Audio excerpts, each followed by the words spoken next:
Down front. Jack, good morning, right, gentlemen? Close? Close? All right. Not on standard Atlantic time. Eastern Canada. I'd like to start, this Monday was Veterans Day. I was able to be home. I was able to be Grand Marshal in our 100th Veterans Day parade. I want to thank all those veterans for the freedom they have provided us, the service they had given. What would have been nice with this week that we'd actually pass appropriation bills for our troops, for their pay raise, for the funding to make sure they're safe and protected on the job that they have to do. But unfortunately, this week is just about impeachment. The American public was able to do what this Democrat majority has been working on for the last 3 years, just impeachment. I want to recognize the Republican members and staff of the Intelligence Committee. I thought they did a great job yesterday. With poise and purpose, they brought forth the truth out to the public after weeks of Adam Schiff keeping them in the dark. We didn't walk out of yesterday's hearing with any new information than we already walked in. So let me quickly recap what we do know. The call summary is still the most important piece of evidence we have, and it shows no pressure or even mention of conditionality between the two leaders. The Ukrainians did not know security assistance was under review until over a month after the call. The full assistance was provided and no investigation was opened. We did hear from the witnesses was that they had never spoken to President Trump, they had not met with the chief of staff. Their understanding, which is the foundation of the case for the Democrats, was based on secondhand information. Remember what yesterday was. The Democrats had home field advantage. They got to change the course of the rules of how to handle the meeting itself. They got to pick the witnesses they wanted, and they tabled the opportunity for a whistleblower to come forward and even protect that person's identity while they presented to the committee. With all of that, we found out nothing new. One of the witnesses actually admitted, what I can do here for you today is tell you what I've heard from people. This lacks the basic explanation of fact witnesses. Those witnesses did rely on their expertise, though, to underscore how much safer Ukraine is today under this administration with President Trump. After Russia invaded Ukraine, the previous administration sent thermal blankets. The Trump administration sent tank-busting bombs. So I'll refer back to what Speaker Pelosi said earlier this year, just in March, about impeachment. You all recall that. That this is so divisive to our country that it has to be so compelling, so overwhelming, and bipartisan. Otherwise, we should not put our country through it. I think Speaker Pelosi should hold to her own words. There's nothing compelling. There's nothing overwhelming. And the only bipartisan vote we had was to end impeachment. But apparently she doesn't stick with her words. I thought what was most ironic yesterday was the setting for the hearing, the Ways and Means Committee room. Democrats on that dais tried to spend their entire day to discredit the president's and this administration's foreign policy and their success. Not only were they wrong, they did it while hijacking a committee where we decide on our trade policy. They did it while having Ways and Means where the USMCA, United States, Mexico, and Canada trade agreement can only make our top two traders only stronger as we have negotiations with China. It only emphasized again what is not being done in Congress and what should be being done in Congress. Impeachment has overtaken every single committee. We're less than a year away from the election. But these Democrats do not trust the American public. They will continue to try to make something up when we have the facts of the phone call. We know there was no pressure to either leader, and the money was released. And Ukraine is actually stronger today with the new administration leading America. With that, let me open it up for questions. Yes, sir. Mr. Leader, James Rosen with Sinclair. I wonder if you can explain to the American people why they shouldn't see it as disingenuous on the part of the House Republicans to hear you assert, on the one hand, that these witnesses lack credibility because they are only offering second and third-hand information, at the same time that you enthusiastically support the White House blocking from testimony those witnesses like John Bolton and Mick Mulvaney who would have first-hand information. Either you want first-hand information or you don't. Well, what's very interesting is we have first-hand information. We have something that I believe the Speaker of the House, had she waited 48 hours, we never would be putting America through this. We have the transcript. It's not what someone thought they heard. It's not what someone was told fourthhand. We actually have the two people on the phone call, that a whistleblower who was not, that started this process. So we know exactly what words were said to one another, and we can walk all the way through that. We have all the information that we need to what Adam Schiff believed that was something different. Adam Schiff sat at the dais and read something that he wished had transposed inside that transcript that did. All of America can read it, and that's why, if you take Speaker Pelosi's words, it has to be overwhelming, it has to be so compelling, and it has to be bipartisan. She doesn't meet one of her three criteria to move forward. But just to be clear, in the setting in which the Republicans now find themselves, which is an impeachment proceeding, you are against hearing from witnesses who have firsthand knowledge of the President's thoughts and sentiments? I'm not averse to hearing from any witness. I wish, from the standpoint, if we go back to this moment, if we go back to the moment when Adam Schiff first came forward, that he was so concerned that the administration was going to withhold a whistleblower from presenting to Congress, that's what he was fighting for. The only reason why Adam Schiff is now stopping and moving to table that motion is because we found out that Adam Schiff and his staff met with the whistleblower. Adam Schiff and his staff met with this whistleblower before this whistleblower had an attorney, before this whistleblower went to the Inspector General. He's the only person in staff who knows what the whistleblower has said.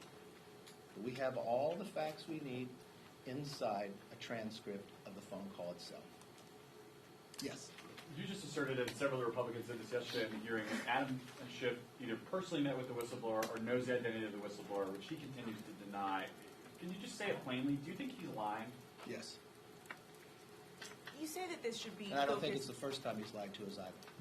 You mentioned that you and your fellow Republicans think that the issue should be focused solely on the President's words on that call. Read the transcript. And yet you have this growing number of State Department officials, career public servants, who say that what they saw was highly irregular, even crazy. Are they all wrong? You know, yesterday, Congressman John Radcliffe left a question to these two witnesses who have never met the President, were not on the phone call, has not talked to the Chief of Staff, and asked them, what do you see impeachable? Is there one impeachable item in there? They could not answer one. Remember what we're discussing here. We're talking about removing a duly elected president. You take that so lightly. We have the transcripts. You know, Alexander Hamilton warned us that this day may come, that a person may have the majority within side of Congress to use impeachment for their own personal political gains. We've watched how many times they've tried this in the last 3 years and failed. And now we watch Adam Schiff one more time leading the charge. You say not impeachable, but is any of it inappropriate to you? It is not. Are we having a hearing about inappropriate? Or are we having an impeachment inquiry? It goes to the core of the fabric of democracy. You take it that lightly that you just have the U.S. Congress vote about an impeachment inquiry and then change the rules of the House where you don't have due process. You move it out of the Judiciary Committee to the Intel Committee and make it an impeachment committee. You have secret meetings inside the basement of the Capitol. You have not released all the transcripts. You audition who you want to bring forward, and we just watched the two witnesses that they wanted to pick. You deny the minority to bring witnesses forward. You deny the president, who you're moving to impeach, to have an attorney in the room to cross-examine, the same respect that anybody else that moved for impeachment had before. So yes, the question is, nothing is there as impeachable, and we should not be putting our country through this. We're less than a year away from an election. And the worst part of all of this, we just had Veterans Day. Next week, government funding stops. And we're not funding the troops. We're not giving them pay raise that we believe we should. We're in a negotiation with China, which is our number 3 trader. But our number 1 and number 2 traders are Mexico and Canada. We would only be stronger as a nation in our negotiations with China if we were past the United States, Mexico, Canada agreement.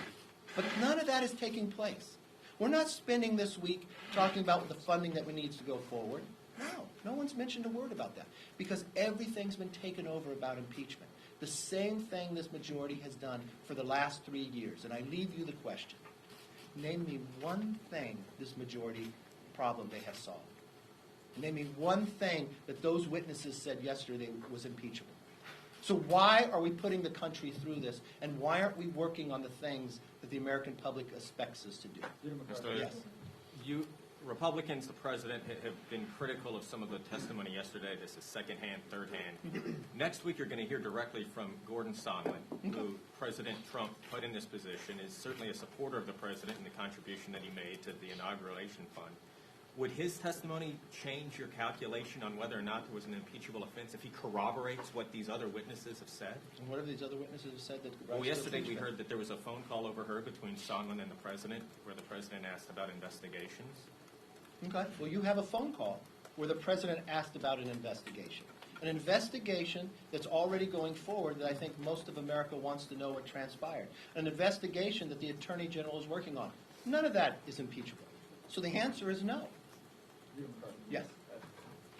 Walking out of the hearing yesterday, many Republicans thought Democrats took away the love on the president. He said nothing is impeachable, so we learned nothing new.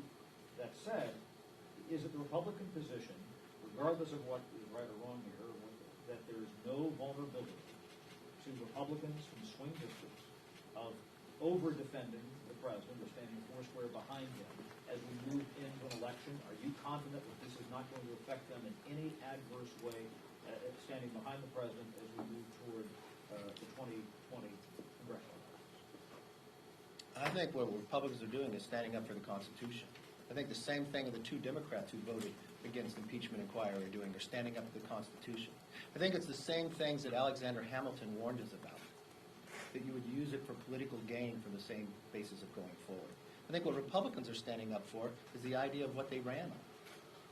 First thing I think the majority should do is pass a budget, which the Democrats have not done. They should actually make sure that they fund the government, which we have not done. We're working to now have another continuing resolution, so our troops are not being provided the resources they need or the pay raise that they have earned. Prescription drugs continue to rise. We have, again, a trade agreement that would only make America and our economy stronger, especially when we're dealing with Mexico. The only person I saw yesterday doing the job that they were elected to do was the President of the United States. Meeting with another foreign leader, trying to end ISIS and others, being a part of NATO. But what did we watch inside Ways and Means? The same thing we've seen for the last 3 years.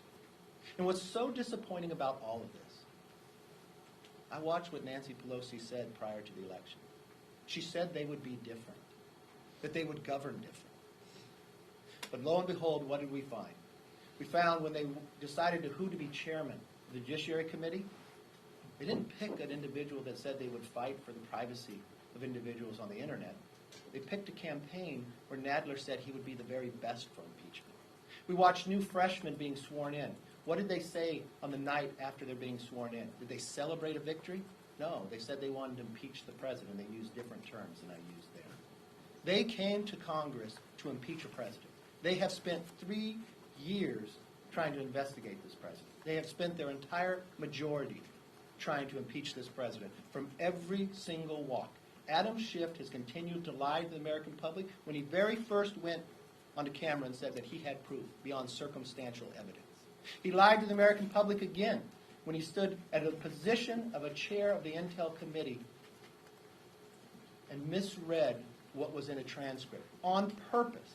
He was so compelling that the Speaker of the House, Nancy Pelosi, believed him on national television.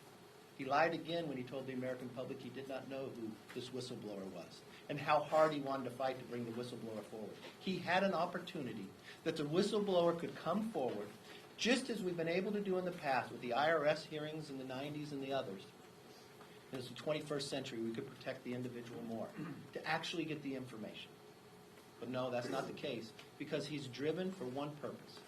He's already written the script of where he wants to go on impeachment. He's now just trying to fit If I it in. may follow up, though, my question was about the vulnerability of Republicans in the election. I There's never- no vulnerability from any of this.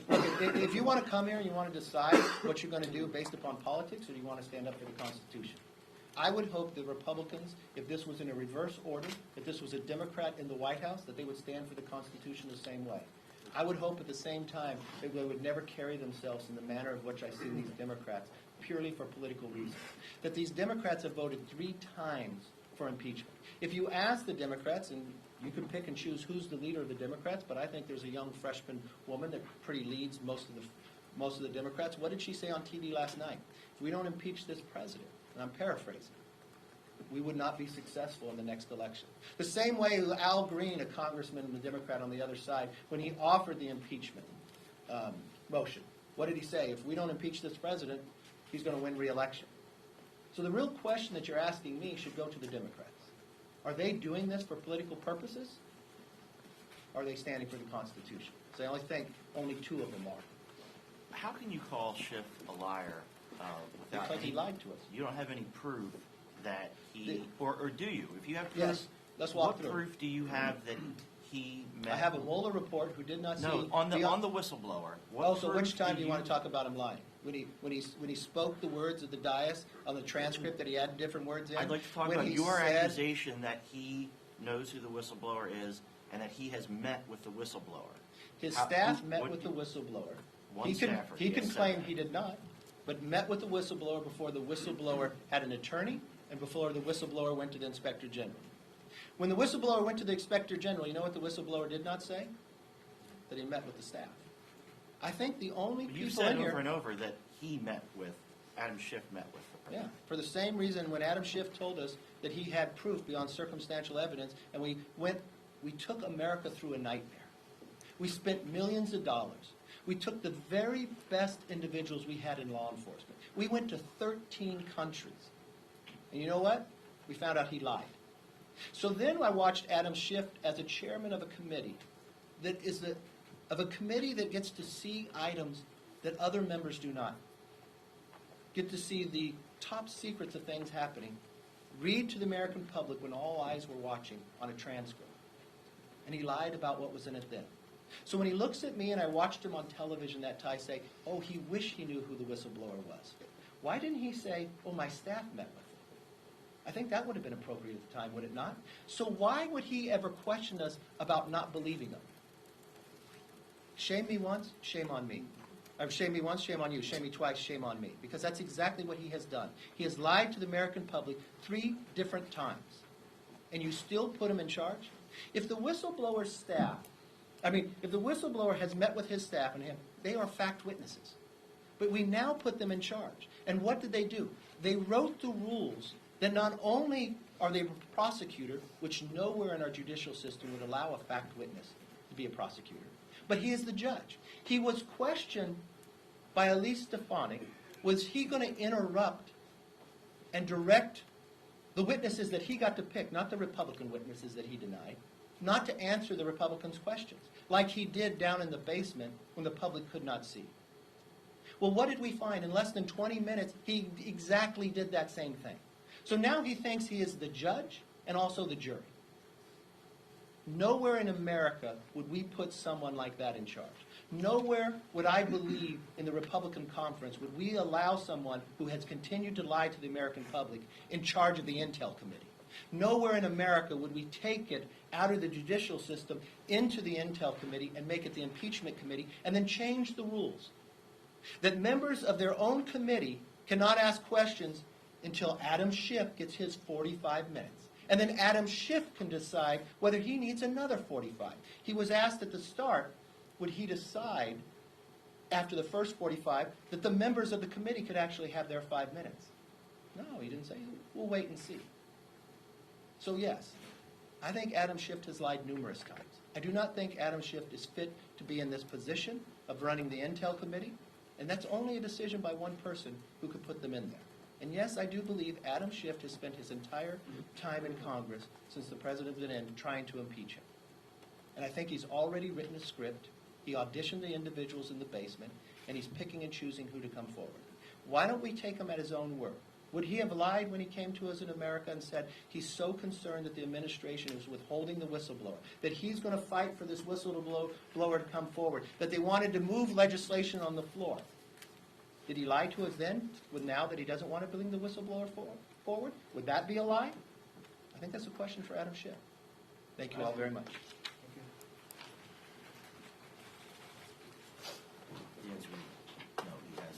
Yeah.